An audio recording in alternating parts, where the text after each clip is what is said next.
Long before the fires of Inquisition were lit, Goa was already a land shaped by centuries of shifting power, one of Vijayanagara in 1370, then to the Bahmani rulers and later Adil Shahis of Bijapur. Goa was not an empty land waiting to be discovered. It was a thriving, living civilization, deeply rooted in trade, culture, and religion. Then, in 1498, Vasco da Gama arrived on Indian shores, opening a direct sea route that would permanently alter the balance of power. Europe had long been drawn to India's wealth, its spices, textiles, and commerce, and now access was no longer dependent on intermediaries. What began as a trade quickly turned into domination. In the first decade after their arrival, accounts describe acts of extreme violence. Ships carrying pilgrims burned at sea, coastal settlements bombarded, and civilians subjected to brutality.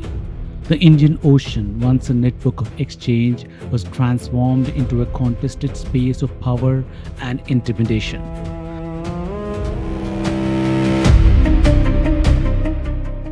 By the 1540s, the Portuguese objective had evolved. It was no longer sufficient to control trade routes. They sought to transform the very identity of the land.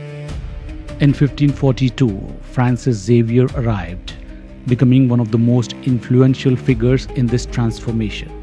His mission was explicit: to uproot what he saw as idolatry and replace it with Christianity. Francis Xavier worked feverishly to convert as many Hindus to Christianity as possible, baptizing as many natives as he could and exploiting the impressionability of children to advance his mission. He wrote in a letter to the Society of Jesus, "Following the baptisms, the new Christians return to their homes and come back with their wives and families to be in turn also prepared for baptism. After all have been baptized, I order that everywhere the temples of the false gods to be pulled down and idols broken. I know not how to describe in the words of joy I feel before the spectacle of pulling down and destroying the idols by the very people who formerly worshipped them." He further described how even children were shaped into instruments of this transformation. Showing an ardent love for the divine law, their hatred for idolatry is marvelous. The children run at the idols, upset them, dash them, break them into pieces, spit on them, trample on them, kick them about, and in short heap on them every possible outrage. This was not merely conversion, it was reconditioning. It extended into families where children were encouraged to oppose their own parents, traditions, and report practices considered idolatrous. The transformation was not only external but internal, aimed at breaking continuity between generations. When Xavier discovered that newly converted individuals continued to worship deities in their homes, he responded with direct action, ordering their huts to be burned to the ground as a warning of what would happen if they returned to their former practices. There are also descriptions of organized and coercive conversions. Mass baptisms were conducted strategically, including events staged on religious feast days. According to the account, individuals were sometimes forcibly brought in, and methods were used to ensure that returning to their previous social structure became impossible, leaving conversion as the only viable path forward. In parallel, conversion was sometimes tied to protection or survival. Certain coastal communities, such as fishermen, aligned themselves with Portuguese authority in exchange for protection, while those who resisted faced violence, including attack on boats and loss of life. The destructions of temples is also emphasized. From around 1540 onwards, hundreds of Hindu temples were destroyed and that many churches in Goa were constructed over their remains. All of this unfolded within a larger strategy. These religious actions were not isolated. They aligned with Portuguese imperial ambitions. Conversion was a means of consolidation, a way to establish not just control over territory, but over identity itself. By the mid-16th century, Goa had become a place where conversion was no longer just preached, it was increasingly enforced.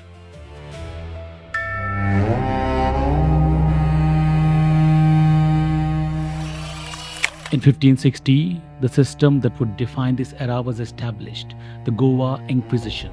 Modeled after European institutions, it functions not simply as a court but as an instrument of control. When Portuguese presence shifted from influence to enforcement, introducing what it called the Holy Office, a system originally established in Spain and Portugal, now imposed upon Goa. Operating from what was known as the Big House, a former residence converted into a prison and interrogation complex, the Inquisition held authority that extended into every aspect of life. Judges sent from Portugal presided over it, accountable only to Lisbon, with the power to hand down judgment without local accountability. Through decrees issued over decades, society itself was restructured.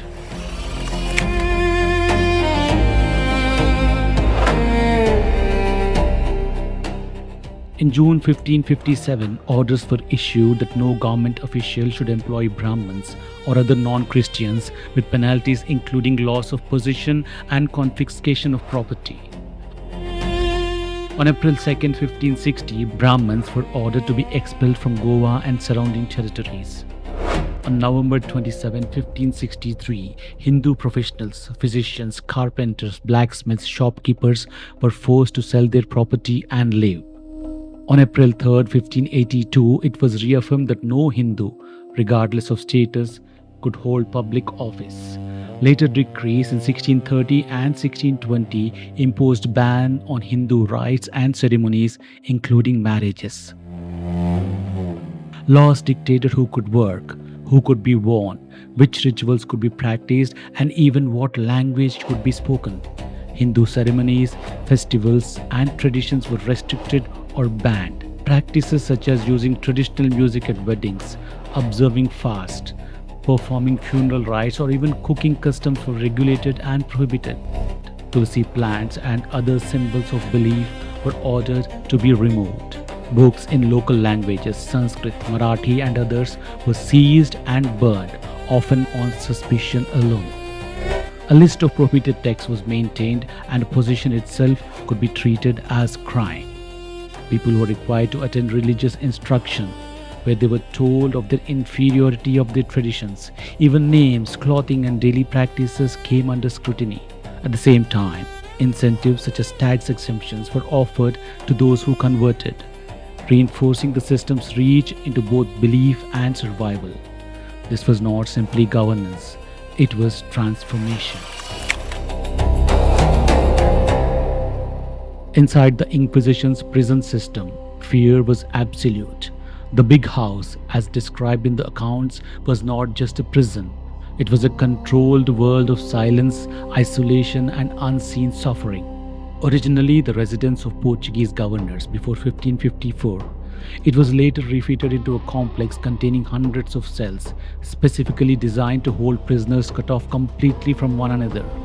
Despite the large number of prisoners, only a few guards were needed because isolation itself became control.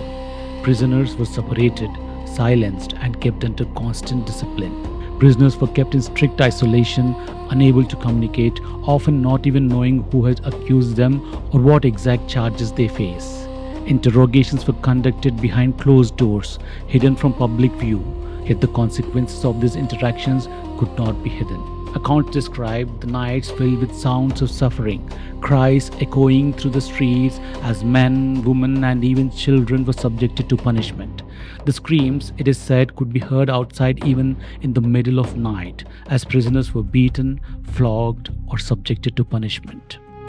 The prisoners were kept under strict discipline. Even speaking loudly, praying openly, or showing resistance could invite immediate punishment, including whipping. Silence was enforced not just physically but psychologically. Those who died within the prison were buried there, only to be exhumed later and displayed during public punishment rituals such as auto de fe, where sentences were carried out and bodies burned. Punishments varied, but for many the process itself was a punishment.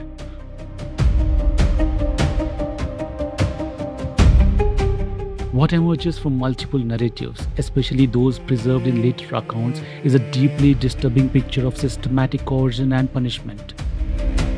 Descriptions include victims suspended by their arms, tied behind their backs and lifted until their joints dislocated under their own weight. Victims would hang for hours and then be suddenly dropped, intensifying the damage to their bodies.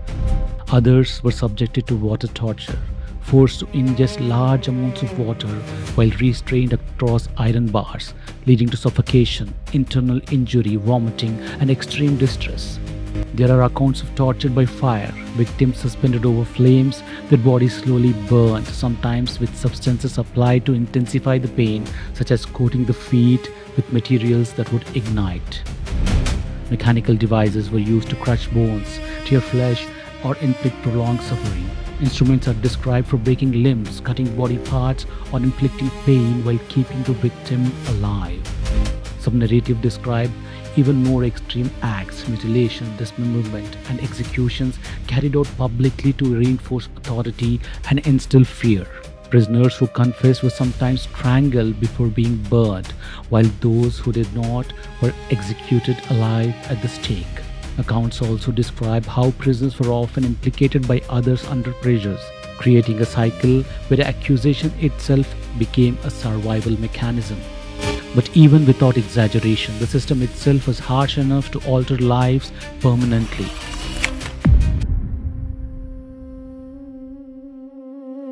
As these measures intensified, large sections of population chose to leave Goa rather than live under such restrictions. Such harassment led people to abandon the region in large numbers, unwilling to remain where they could be imprisoned, tortured, or killed for practicing their traditions. Communities migrated, traditions moved underground, and social structures shifted.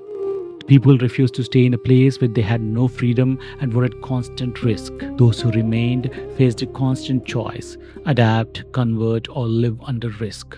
Conversion was sometimes incentivized with benefits such as exemption from land taxes for up to 15 years, but it was also driven by pressure, fear, and survival. Orphans were taken and baptized, leading to separation from families and integration into new institutions.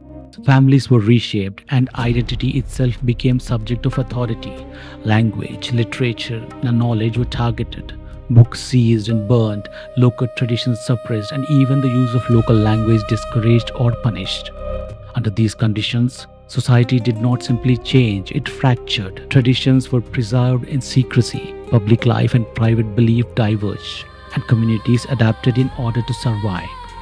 Over time, society did not simply change, it fractured, adapted, and endured.